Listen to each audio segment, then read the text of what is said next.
Hello and welcome to physics learning in साइथमेटिक्स। मैं निशी गुप्ता और हम पढ़ रहे हैं क्लास 12th फिजिक्स का 12th चैप्टर एटम्स। और आज का हमारा टॉपिक है bourse model of hydrogen atom. तो एटॉमिक स्पेक्ट्रा लास्ट टर्म पे हमने पढ़ा था that every element is associated with a characteristic spectrum of radiation। Her element की अपनी एक फिक्स्ड वेवलेंथ की रेडिएशंस होती हैं जो कि वो एमिट करता है, और ये रेडिएशंस जो है क्लोजली लिंक्ड हैं with the internal structure of atom. तो ये जो एटॉमिक स्पेक्ट्रम है इसको हम दो कैटेगरीज में डिवाइड कर सकते हैं, एक है एमिशन स्पेक्ट्रम और एक है एब्जॉर्प्शन स्पेक्ट्रम। इन दोनों को समझते हैं क्या होता है ये। पहला emission spectrum, when an atomic gas or vapor is excited at low pressure, usually by passing an electric current through it, the emitted radiations has a spectrum which contains certain specific wavelengths only। अगर हम atomic gas को या vapour को heat करते हैं या उसको low pressure पर उसमें इलेक्ट्रिक करंट पास करते हैं तो उसमें से जो रेडिएशंस एमिट होती हैं उसमें कुछ सर्टेन स्पेसिफिक वेवलेंथ्स होती हैं। इस स्पेक्ट्रम को हम बोलते हैं एमिशन स्पेक्ट्रम। और कैसा दिखाई देता है हमको ये? It consist of bright lines on a dark background.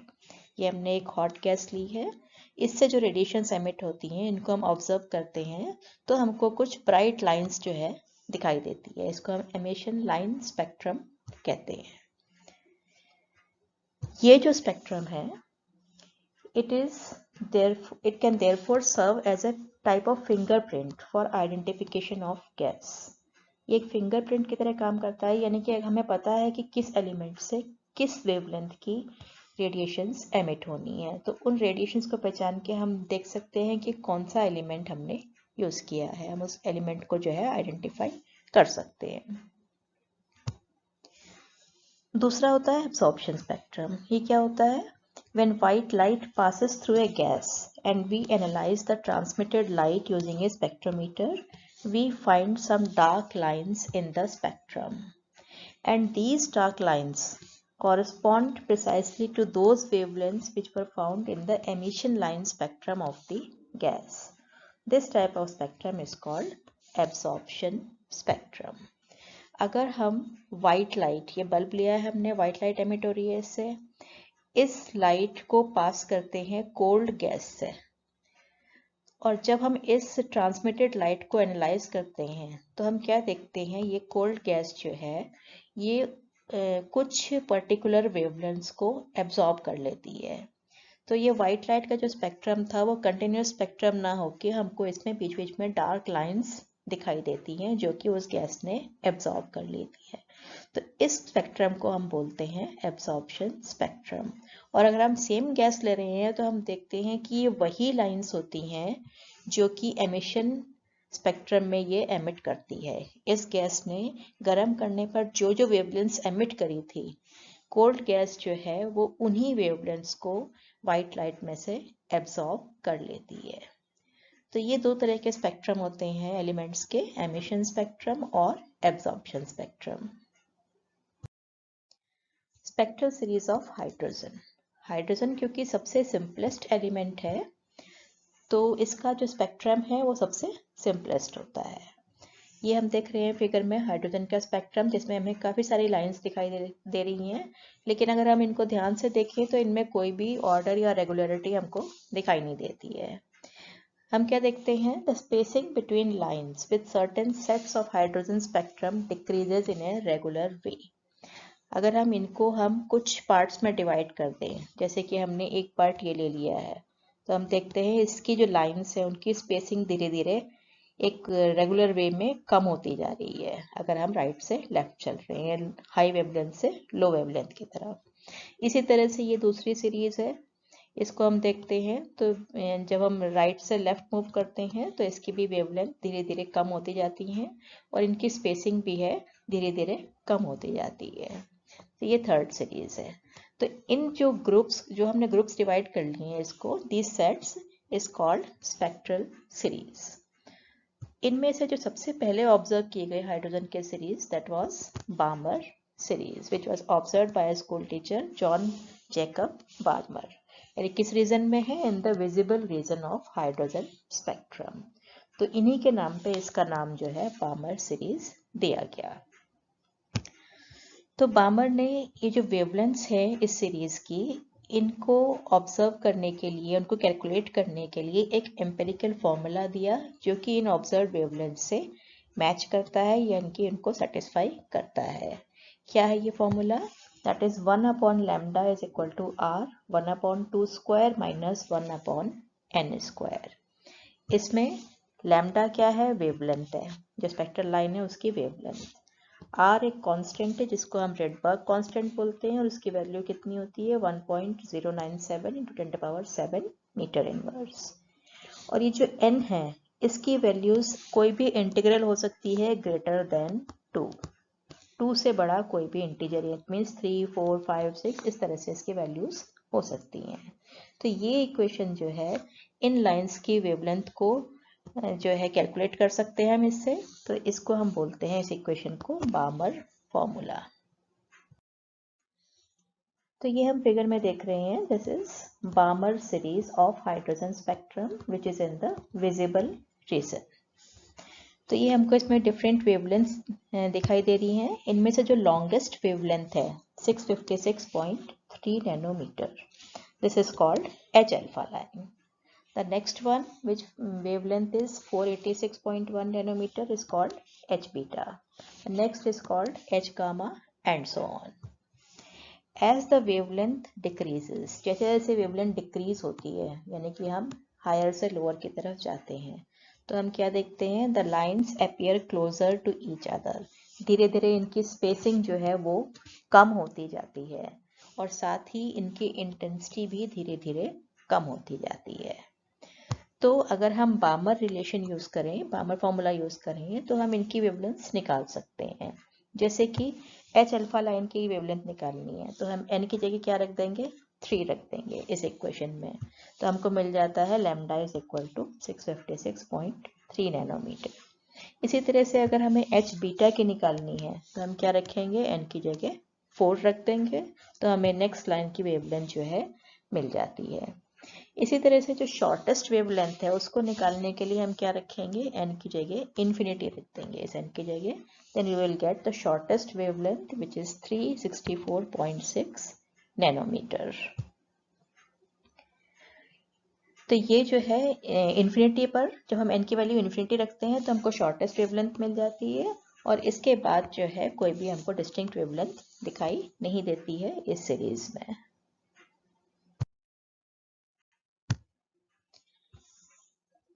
तो बार्मर सीरीज के बाद धीरे धीरे और भी सीरीज डिस्कवर की गई, और भी सीरीज ऑब्जर्व की गई, जिनका नाम जो है उनके डिस्कवरर के नाम पर दिया गया, Lyman series, पाश्चन, bracket and पीफंड series. तो ये जो हमने बार्मर फार्मूला यूज किया था बार्मर सीरीज के लिए, यही फार्मूला थोड़े से मॉडिफिकेशन के साथ इन सभी सीरीज के लिए यूज हो जाता है। जैसे कि पहली है लाइमन सीरीज, इसमें हम रिलेशन यूज करते हैं 1/λ is equal to r 1/1 square minus 1/n square. केवल इसको हमने चेंज कर दिया है, 2 की जगह 1 कर दिया है और n की वैल्यूज जो है that is greater then 1। पाश्चन series, इसके लिए जो फॉर्मूला है उसमें यहाँ पर हम 3 लिखते हैं और n की value that should be greater than 3। Then bracket series, यहाँ पर हमने 4 स्क्वायर लिया है और n की वैल्यू जो है that is greater than 4। Then Pfund series, here we have taken 5 square and the value of n is greater than 5, that is 6, 7, 8 etc. तो ये जो लाइमन सीरीज है ये किस में है? अल्ट्रा वायलेट रीजन में है, तो हम इसको नेक्ड आई से नहीं देख सकते। जो ये बाकी तीनों सीरीज हैं ये किस में है? इंफ्रारेड रीजन में। और केवल बार्मर सीरीज एक ऐसी सीरीज है जो कि हमको विजिबल रीजन में दिखाई देती है। अगर हम बार्मर फॉर्मूला को फ्रीक्वेंसी की टर्म्स में लिखें तो कैसे लिखेंगे? हमको पता है कि v is equal to frequency into wavelength. अब क्योंकि इलेक्ट्रोमैग्नेटिक रेडिएशन है तो v कितना लेंगे हम, c is equal to nu into lambda, या हम लिख सकते हैं 1 upon lambda that is equal to nu upon c। तो इन इक्वेशंस में 1 अपॉन लैम्डा की जगह अगर न्यू अपॉन c रखेंगे तो will get nu is equal to rc 1 upon 2 square minus 1 upon n square, that is Balmer formula in terms of frequencies. तो ये तो हाइड्रोजन की सीरीज थी जो कि सिंपलेस्ट एलिमेंट है। हाइड्रोजन के अलावा कुछ ही एलिमेंट्स ऐसे हैं जैसे कि सिंगली आयोनाइज्ड हीलियम एटम या डबली आयोनाइज्ड लिथियम एटम जिनमें कि एक ही इलेक्ट्रॉन होता है। तो ये इनके जो है स्पेक्ट्रा को हम सिंपल फॉर्मूले से रिप्रेजेंट कर सकते हैं। लेकिन ये जो बार्मर फॉर्मूला है ये वेवलेंथ हम इससे कैलकुलेट कर सकते हैं और हम देख सकते हैं कि जो हमने ऑब्जर्व वेवलेंथ ली है उन्हीं के इक्वल जो है फॉर्मूले से जो हम वेवलेंथ निकालते हैं वही आती है। लेकिन इसका रीज़न क्या है कि कोई जो हाइड्रोजन एटम है ये इन्हीं वेवलेंथ्स को क्यों एमिट करता है, ये तब तक जो है इसके बारे में कुछ भी पता नहीं था। तो बोर्स एटॉमिक मॉडल पढ़ने से पहले हम ये देखेंगे कि रदरफोर्ड का जो मॉडल था एटम का उसकी क्या लिमिटेशंस हैं या उसके क्या ड्रॉबैक्स हैं। तो रदरफोर्ड मॉडल में दो मेन ड्रॉबैक्स थे। क्या ड्रॉबैक्स थे वो, सबसे पहला it predicts that atoms are unstable. इसके अकॉर्डिंग एटम जो है वो अनस्टेबल होना चाहिए। क्यों?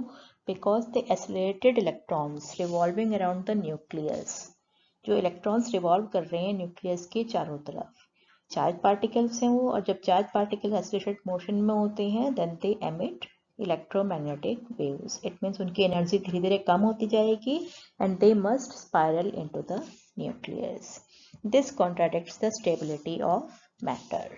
हमको मालूम है कि एटम्स जो हैं वो स्टेबल होते हैं, लेकिन इस मॉडल से हम उनकी स्टेबिलिटी को एक्सप्लेन नहीं कर सकते हैं। दूसरा, it cannot explain the characteristic line spectra of atoms of different elements. Her element का अपना एक लाइन स्पेक्ट्रा होता है, कैरेक्टरिस्टिक स्पेक्ट्रा होता है, यानी कि कुछ पर्टिकुलर वेवलेंथ्स हैं जो वो एमिट करता है या एब्जॉर्ब करता है। तो वो इसको भी एक्सप्लेन नहीं कर पाया। ये जो रदरफोर्ड का मॉडल था इसमें ये माना गया था that atom consist of A central nucleus revolving electron, कि सेंटर में न्यूक्लियस होता है, उसके चारों तरफ इलेक्ट्रॉन्स रिवॉल्व करते हैं, ठीक उसी तरह जिस तरह से सन प्लैनेट सिस्टम होता है जिसमें कि प्लैनेट सन के अराउंड रिवॉल्व करते हैं। तो जब सन प्लैनेट सिस्टम स्टेबल होता है तो इलेक्ट्रॉन का जो सिस्टम है, इलेक्ट्रॉन का और न्यूक्लियस का सिस्टम, वो भी स्टेबल होना चाहिए। लेकिन ऐसा नहीं होता है क्योंकि दोनों में थोड़ा सा डिफरेंस है। ये जो दोनों सिचुएशंस है इनमें फंडामेंटल डिफरेंस क्या है कि प्लानिटरी सिस्टम में जो प्लैनेट्स मूव कर रहे हैं सन के around, they are held by gravitational force of attraction between the sun and the planet, whereas in the nucleus electron system, being charged objects, nucleus भी charged है, electron भी charged है, and hence they interact by Coulomb's law of force. तो planetary system में gravitational law use कर रहे हैं हम, लेकिन जो न्यूक्लियस इलेक्ट्रॉन सिस्टम है उसमें कूलम्स का फोर्स लॉ जो है वो यूज होता है। तो कैसे डिफरेंस आता है इससे? तो हम जानते हैं कि जब भी कोई ऑब्जेक्ट सर्कुलर पाथ में मूव करती है तो उसमें एक कांस्टेंट एक्सेलरेशन होता है उसके मोशन में, और ये एक्सेलरेशन कौन सा होता है? सेंट्रीपिटल इन नेचर, यानी कि ये सेंटर की तरफ डायरेक्टेड होता है। इसके अलावा हमने पढ़ा है कि कोई भी चार्ज पार्टिकल अगर एक्सेलरेटेड है, हमने इलेक्ट्रोमैग्नेटिक थ्योरी में पढ़ा है, accelerating charge particle emits radiations in the form of electromagnetic waves. Accelerating charge particle अगर है तो वो उसमें से रेडिएशंस एमिट करता है जिनको हम इलेक्ट्रोमैग्नेटिक वेव्स कहते हैं। तो जब ये रेडिएशंस एमिट करेगा तो क्या होगा? The energy of the accelerating electron should therefore continuously decrease. ये जो इलेक्ट्रॉन न्यूक्लियस की चारों तरफ रिवॉल्व हो रहा है क्योंकि सर्कुलर मोशन में है इसलिए एक्सेलरेटेड है, तो इसमें से इलेक्ट्रोमैग्नेटिक वेव्स निकलेंगी और इसकी एनर्जी जो है वो धीरे धीरे कम होती जाएगी। It means the electron would spiral inward and eventually fall into the nucleus. धीरे धीरे वो स्पाइरल होते हुए न्यूक्लियस के अंदर गिर जाएगा and thus such an atom cannot be stable.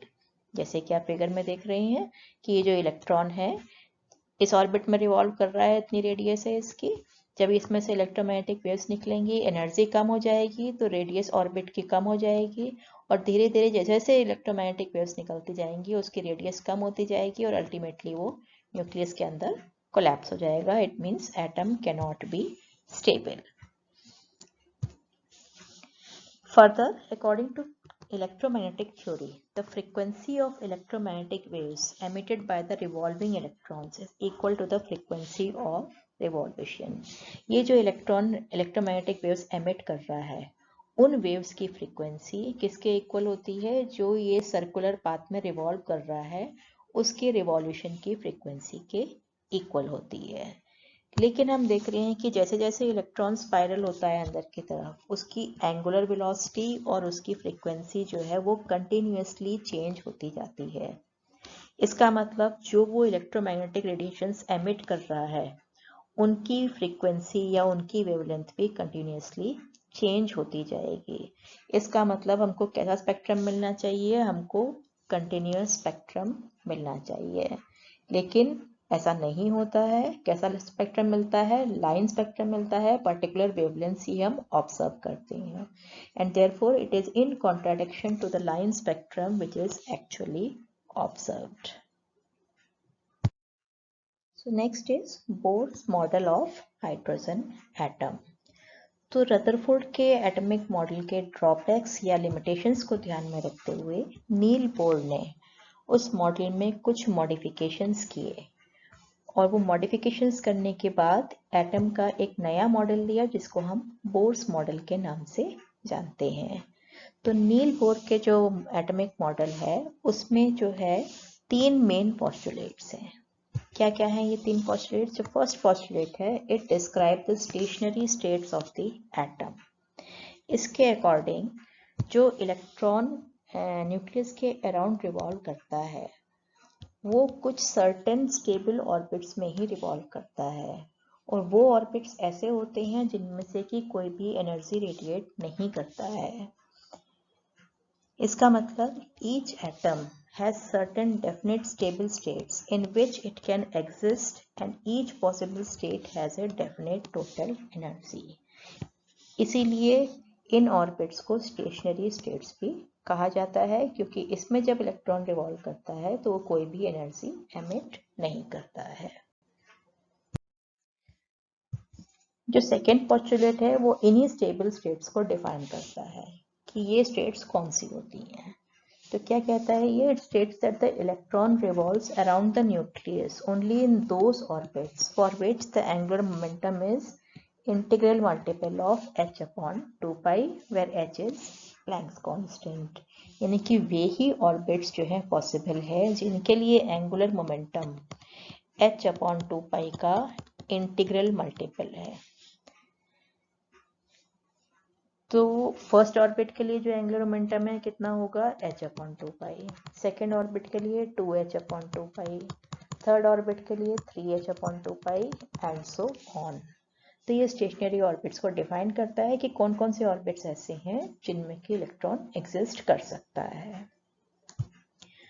जो थर्ड पोस्टुलेट है वो क्या कहता है? That electron might make a transition from one of its non radiating orbit to another of lower energy. Electron जो है वो एक ऑर्बिट से दूसरे ऑर्बिट में मूव भी कर सकता है. जो हायर ऑर्बिट है उससे लोअर ऑर्बिट में मूव कर सकता है. लेकिन जब ये ऐसा मूव करता है then it radiates energy. Energy radiate करता है या फोटोन रेडिएट करता है और उस फोटोन की एनर्जी कितनी होती है? Equal to the energy difference between the initial and final states. अगर मान लीजिए E2 स्टेट से E1 स्टेट में इलेक्ट्रॉन जो है ट्रांजिट करता है तो वो एक फोटोन एमिट करेगा और उस फोटोन की एनर्जी कितनी होगी? E2 minus E1. या हम लिख सकते हैं फोटोन की एनर्जी को हम कैसे लिख सकते हैं? h nu is equal to E2 minus E1. या हम लिख सकते हैं h nu is equal to E I minus E F. E I क्या है? Energy of initial state, E F energy of final state. तो ये तीन मेन पोस्टुलेट्स थे जो कि इसके मॉडल को एक्सप्लेन करते हैं। तो अब हम बोर्स एटॉमिक मॉडल की हेल्प से इलेक्ट्रॉन के ऑर्बिट की रेडियस कैलकुलेट करेंगे, और इसके लिए हम बोर्स का सेकेंड पोस्टुलेट यूज करेंगे जिसमें कि एंगुलर मोमेंटम के क्वांटाइजेशन के बारे में बताया गया है। तो सबसे पहले एंगुलर मोमेंटम क्या होता है? एंगुलर मोमेंटम में लास्ट ईयर पढ़ा था 11th क्लास में, L is equal to R cross P, cross product of position vector and linear momentum. तो मान लीजिए इलेक्ट्रॉन जो है एक ऑर्बिट में रिवॉल्व कर रहा है, सर्कुलर ऑर्बिट में। O ऑर्बिट का सेंटर है, R रेडियस है और M इलेक्ट्रॉन का मास है, और उसकी स्पीड टेंजेंशियल होगी रेडियस की, V उसकी वेलोसिटी है। ठीक है, तो अगर हम एंगुलर मोमेंटम निकालेंगे, इसका मैग्नीट्यूड निकालेंगे L का, will get R cross P का मैग्नीट्यूड, और मैग्नीट्यूड कितना होगा? R P sine theta. Theta क्या है? R और P के बीच का angle. P means linear momentum जो कि वेलोसिटी की डायरेक्शन में है, तो R और P के बीच का एंगल कितना है? 90 degree. So we get R into P into sine 90 degree, and sin 90 is 1, we get R into P, and P can be written as mv. So angular momentum is mvr. तो angular momentum mvr लिख सकते हैं। और Bohr's second postulate की quantization condition क्या कहती है कि only those orbits are possible for which the angular momentum of electron are integral multiple of h upon 2 pi. It means L जो है वो h अपॉन 2 पाई का इंटीग्रल मल्टीपल होना चाहिए। ठीक है, तो हम लिख सकते हैं L की जगह mvr और हम n सफिक्स लगा देते हैं ताकि वो nth ऑर्बिट को सिग्निफाई करें। We can write m vn rn is equal to nh upon 2 pi. इसमें n क्या है? कोई भी इंटीजर है, 1 2 3 4। rn radius of the nth orbit and vn is the speed of the moving electron in the nth orbit। तो इस condition से हम r की वैल्यू लिख सकते हैं radius of nth orbit, that is equal to nh upon 2 pi m vn। ठीक है, इससे पहले हमने रदरफोर्ड मॉडल से ऑर्बिट की रेडियस निकाली थी। वो कितनी निकाली थी हमने? R is equal to E square upon 4 pi epsilon nought m v square, और अगर हम nth ऑर्बिट लेते हैं तो n सफिक्स इसमें हम लगा देंगे। ठीक है, अगर हम इन दोनों इक्वेशंस को कंपेयर करते हैं तो क्या मिलता है हमको? इक्वेट कर देते हैं इसको। We get N H upon 2 pi M V N is equal to E square upon 4 pi epsilon nought M V N square. तो इस वी एन से एक वी एन कैंसिल हो जाएगा, will get V N is equal to, V N कितना मिलेगा हमको? That is equal to E square into 2 pi M upon N H into 4 pi epsilon nought N. ये m cancel हो जाएगा, pi cancel हो जाएगा, और 2 से कैंसिल कर देंगे तो 2 2 ज़ा 4। It means we get V N is equal to 1 upon n E square upon 2 epsilon nought h। This is the expression for the velocity of the electron in nth orbit। और इसमें हम क्या देख रहे हैं? that Vn is proportional to 1 upon n। जैसे जैसे orbit का नंबर बढ़ता है, यानी कि हम हायर ऑर्बिट में जाते हैं, तो वेलोसिटी जो है इलेक्ट्रॉन की वो कम होती जाती है। तो ये जो हमने Vn की वैल्यू निकाली है, Vn is equal to 1 upon n E square upon 2 epsilon nought h। इस वैल्यू को अगर हम इक्वेशन 1 में रखते हैं, it means putting Vn is equal to this in equation 1। Equation 1 क्या थी हमारी? रेडियस ऑफ ऑर्बिट निकाला था हमने उससे, Rn is equal to NH/2πm/Vn। यहाँ हम लिख सकते हैं NH/2πm into 1/Vn. It means we can write NH/2πm into 1/Vn. 1/Vn लिखने के लिए इसको हम रिवर्स कर देंगे, n into 2 epsilon naught h upon e square. So 2 is cancelled, तो हमें क्या मिलता है, Rn is equal to n square epsilon naught h square upon pi m e square. We get the radius of the nth orbit. और इसमें हम देख रहे हैं, इसको हम ऐसे भी लिख सकते हैं, Rn is equal to n square और बाकी टर्म्स कांस्टेंट है हमारी, epsilon naught h square upon pi m e square. So this shows that Rn is proportional to n square. जैसे जैसे हम हायर ऑर्बिट में जाते हैं तो ऑर्बिट की रेडियस जो है वो उसके स्क्वायर के हिसाब से इंक्रीज होती जाती है।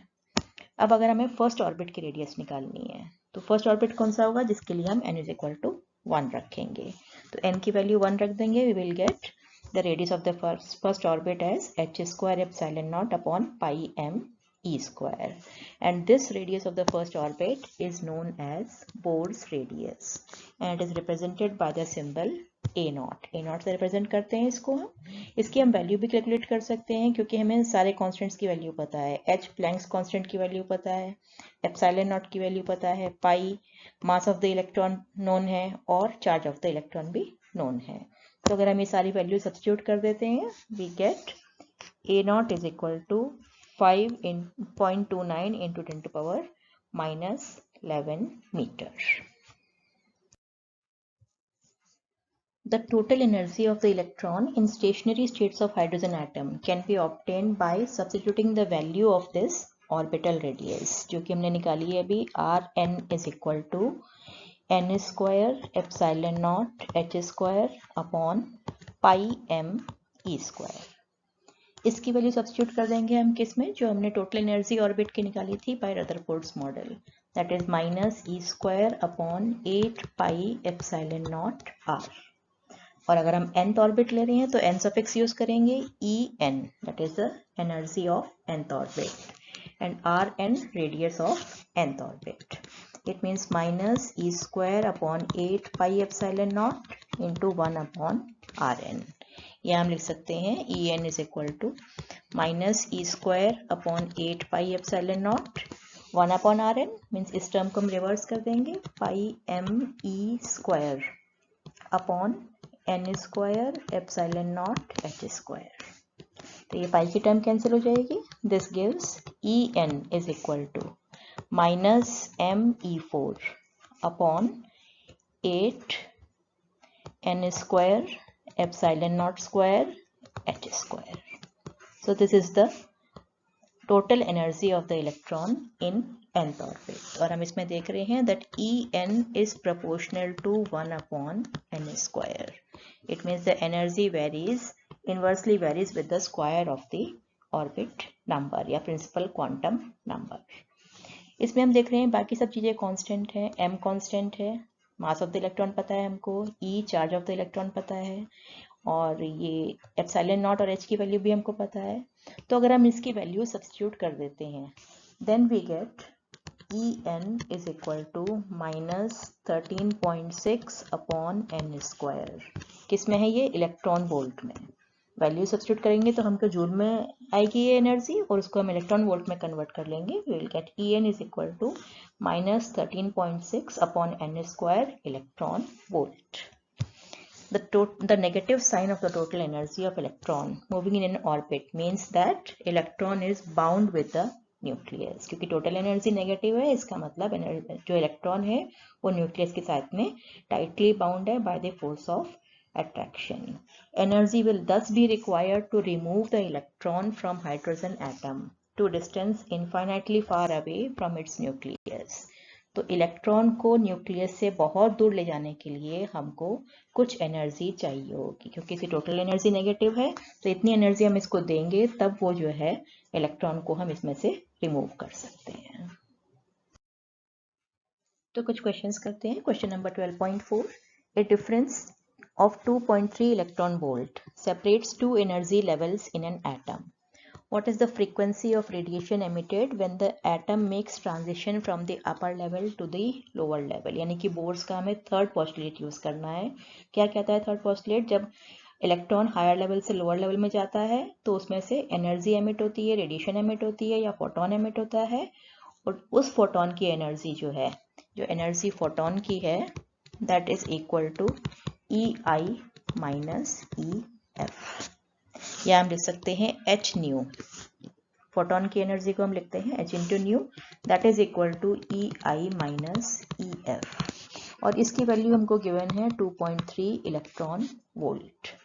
अगर हम जूल्स में लिखें इसको तो 2.3 को मल्टीप्लाई कर देंगे 1.6 10 टू पावर माइनस 19 से, विल गेट इन जूल्स. तो हमें फ्रीक्वेंसी निकालनी है. फ्रीक्वेंसी निकालने के लिए H को राइट हैंड साइड में ले जाएंगे, मीन्स डिवाइड कर देंगे 2.3 into 1.6 10 to power minus 19 divided by value of H 6.6 into 10 to power minus 34. तो इसको सॉल्व कर लेंगे, we will get 5.6 into 10 to power 14 hertz. The frequency of the radiation emitted will be 5.6 into 10 to power 14 hertz.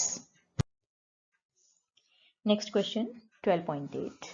The radius of the innermost electron orbit of an hydrogen atom is 5.3 into 10 to power minus 11 meter. What are the radii of N2 and N is equal to 3 orbit?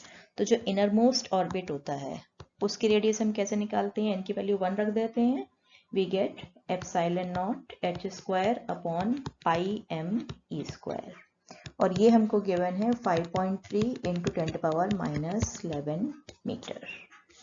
और nth orbit की radius निकालने के लिए हम n square से इसको multiply कर देते हैं, n square epsilon nought h square upon pi m e square, या हम लिख सकते हैं n square into R1.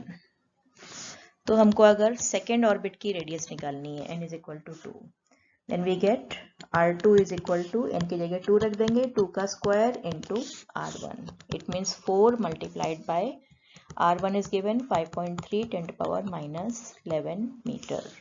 So we get R2 is equal to 2.12 into 10 to power minus 10 meter, radius of the second orbit. इसी तरह से अगर third orbit की रेडियस निकालनी है तो n की जगह 3 रख देंगे, we get R3 is equal to 3 square into R1. It means 9 into 5.3 10 to power minus 11 meter. Or we get R3 is equal to 4.77 into 10 to power minus 10 metre. तो इस तरह से हम जो है सेकेंड, थर्ड और जो भी ऑर्बिट की रेडियस निकालना चाहें उसके निकाल सकते हैं. हम देख रहे हैं कैसे इंक्रीज हो रही है रेडियस n स्क्वायर के अकॉर्डिंग. फर्स्ट की जितनी थी सेकेंड ऑर्बिट की कितनी हो गई है 4 टाइम्स, थर्ड ऑर्बिट की 9 टाइम्स, अगर फोर्थ ऑर्बिट की निकालेंगे तो 16 टाइम्स. तो आज के लिए इतना ही. नेक्स्ट टर्न पे हमारा टॉपिक होगा line spectrum of hydrogen atom. तब तक के लिए bye, thank you, happy learning.